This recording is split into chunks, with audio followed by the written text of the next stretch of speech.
Here we go. Recording. So are we good for a moment? Yeah. All right, awesome.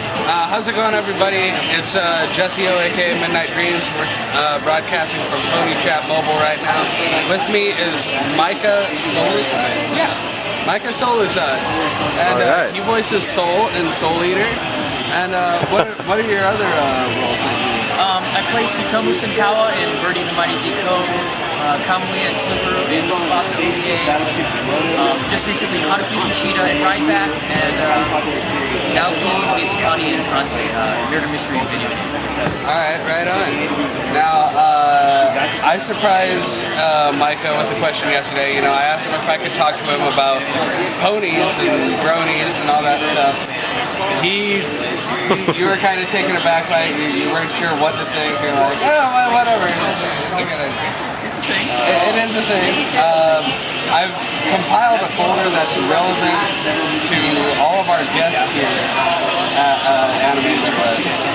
And let me just start this little slideshow for you.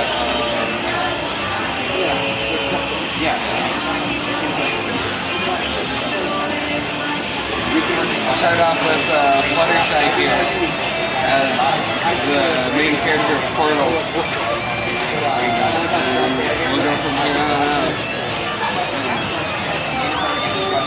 This is a human or a ponified version of the companion cube. After it's fixed it back out. Nice. There's Twilight Sparkle having a dream about GLaDOS.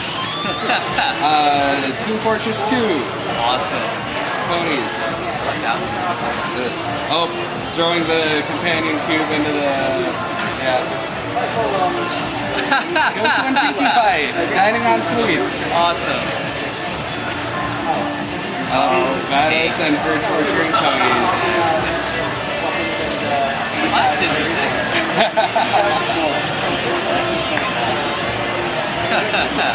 Now, for some reason, I always have Fluttershy as a... So, there's Shell herself as a pony doing her thing. We got the entire Team Fortress 2 lineup. I love how that one is like a shadow. This is actually a ponified version of GLaDOS. Wow. Yeah, I thought that was really cool too. Yeah. Here we have a little comic. We'll go over that. Well, not really. Turret from. Yeah, that one's kind of creepy. Yeah, just a bit. The albino look. Now my little. What? Imagining a tough toy franchise of that. Oh, Cast a Soul Eater and ponies. It's a what? Excalibur as a I'm out of here. I can't do this anymore. Nice. That one's one of my favorites. That's interesting. And that one is interesting. Far more. Pinkie Pie was GLaDOS. Nice. Oh, that's a Celestia GLaDOS. Nice. Alright, now we're back to the beginning. You know, that's all, of course, fan-made art, you know, with how, I mean, this fan base is, like, grown out of control, you know? Yes, everywhere I go, it's just there. So you see it frequently, like... Well, I see the fan base, definitely. Well, that's right. There's Josh Greeley, voice actor in Funimation. Yeah? He's a huge fan of that. And yeah, it's interesting. Josh Greeley, big roadie apparently. Yes. Now you say you have no plans on actually sitting down and watching it. No, I mean if it's there, I'll check it out maybe, but not necessarily. What if I told you I had an episode on that? Oh, that one? Help. No, I don't. I just really wanted to get that reaction.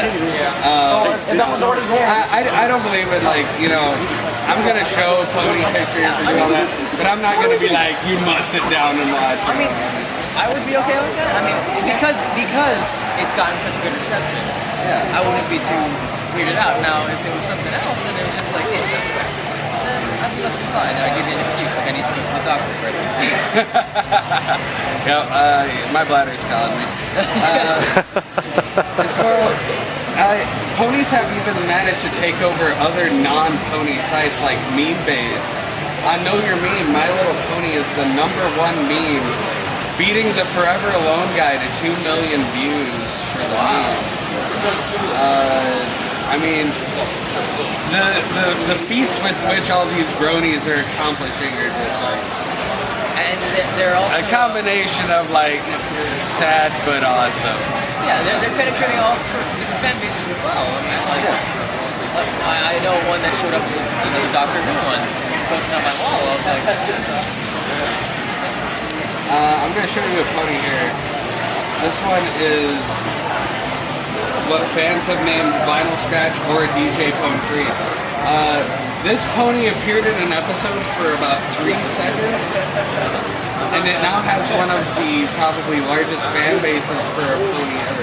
All it did was like move the needle to the record and try to pop it. That was it. All the screen time it got for the whole thing. nice. The fans are making such like big deals out of all these minuscule background characters, and not only that, but Hasbro is like noticing this, right? And they're changing the show accordingly. Nice. So it's for the fans. It's almost like a new breed of interactive television. Nice. You know, when you go to conventions and you see it, do you find cosplayers? Do you see it? Yeah, so do I. Not to my knowledge. And if they have, then I guess I haven't seen them. It's hard to spot a humanoid version of a pony when you haven't actually seen the show. You got some people over there. Can you believe it? Micah Solusod right here. I listen to this guy on TV. It's amazing. Hey. Or awkward, depending on how you look at it. I don't know. Or at least I think it's awkward. Yeah. It is a subject that, yes, you're not that familiar with, and I could have actually pulled up some hilarious PMVs to show you. You know, I'm sure you're aware of AMVs. Yes, there's things called PMVs. Yes, PMVs. Fascinating. And it's just so hilarious to see, let's say, My Little Pony synced up with audio from Step Brothers.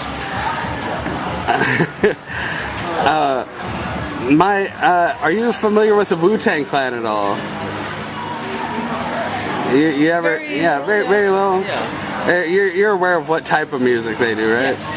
Right now, there's a very popular PMV out there of Wu-Tang Clan's "Shame on a N-Word" to My Little Pony. You can put anything to My Little Pony, and somehow it is just. Apparently so. No, it's something that you just really got to check out. I want to rave. Yeah, we just had. Is the thought of about like thousands of dudes sitting down watching My Little Pony? I mean, did you ever imagine this day would come?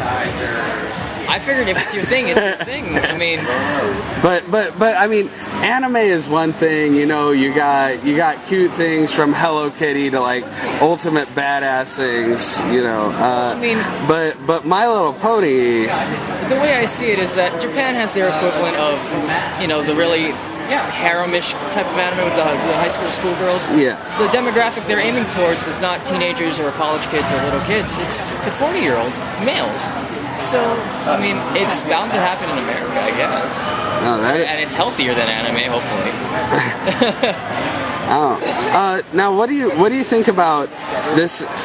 This has gotten so big that like Fox News has started like reporting like some really bad media about it, and so is NPR.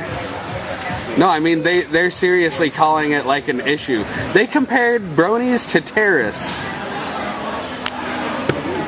And not only that, but then they also brought people who like anime and also lumped them in with us. I mean, granted, we like anime too. Most of us, I'm sure. Yeah. It's like, big eyes, colorful pictures. It's the same thing. Yeah, I don't know. But being compared to terrorists, don't you think that's a little harsh? A little harsh. I think that's pretty uncalled for. But I know, just for liking a show, We actually got a letter from a guy, one of our soldiers in Iraq. Apparently, he was aware of our show, And his letter he sent us said, I did not watch my friends die in the sand so that Fox News and all those guys told you what you could and could not watch. It's amazing that people throw around words so carelessly like that. Yeah. Well, I don't know. If I'm able to if they're able to compare bronies to terrorists, I should be able to compare, which I am about to, Fox News to, like, let's say Jackass. You know, wouldn't it be a lot more convenient if before that show aired, before Fox News aired, they played the Jackass theme and they put up the warning that, by the way, this is not actual news. And then during the entire broadcast, you just hear do do do do do do do do do do do do do. I just prefer to pretend that they don't exist in my mind. You know, things like that. Where it's just like, you know, they're just embarrassing themselves in the end. So it's got nothing to do with it. Well, let's do more. Let's do talk more about something you know. Anime, your roles, what has been your most favorite role that you've done right now? That's a tough one. I like all of them, but I can imagine. Your job has to be pretty cool. The one that I feel closest to my heart is Tsutomu from Birdie. Tsutomu from Birdie the Mighty? He was very much like me, very awkward. In fact, my dad called me once after he watched it. He's like, oh man, I loved Birdie, and your character Tsutomu, he's just like you. He pretends he's cool, but in the end he's not really. I'm like, thanks. Oh. I love you too. So, but that sounds like something. The fact that he enjoyed it was really exciting. Oh yeah. Even my friends. So. No, that's amazing. I could never get my parents to watch anime for the life of me. My mom was insistent on getting all of the Kenshin series. So. All of the Kenshin? Yeah. I still got to work on that. Now, becoming a voice actor, you know, when it happened, you know, how did that just like change your outlook on everything? I mean, what was it just such a surreal thing? Like, definitely. Oh my God, I'm voicing all these characters. People are gonna hear my voice. As an anime fan, being a part of the industry, it was really a shocker, definitely. Something I'm still not used to. Like, if you ask my girlfriend, she'll say, you know, occasionally I'll be sitting down and all of a sudden blurt, hey, I voiced Soul in Soul Eater. And she's like, yeah, that was years ago. So, I mean, it's still very surreal, and it's something I never want to take for granted, you know? Oh, no, I couldn't imagine, but I mean, that... The idea of it, having your voice, you know, in a show, I mean, you gotta, I understand, you gotta be like high all the time off of that, like. I went to Best Buy, and I saw their anime section, I kept thinking, oh my God, I'm in that, you know, going to Hot Topic, I saw a Soul Eater shirt there, I'm like, that's my show. Yeah, so and then there's plushies of the character that you did. Yeah, coming to cons and seeing people cosplay, and they're like, "Yeah, it's because of you," and I'm like, "It's not because of you." Yeah, but you know, a lot of people, they give voice actors like all these props, but it's not like you wrote it, but you did bring the character to life. Yeah, if you're able to they accepted you as that character. Thankfully, yes. I know I did. I was very impressed with that. I'm glad. Unlike, I mean, if I ever meet you, I'm sorry, but the voice of Blackstar, sorry. Well, I like Britney. I know. I'm sure she's like a fantastic girl, but I'm more over just upset with the casting department. But you probably enjoyed working with her a lot.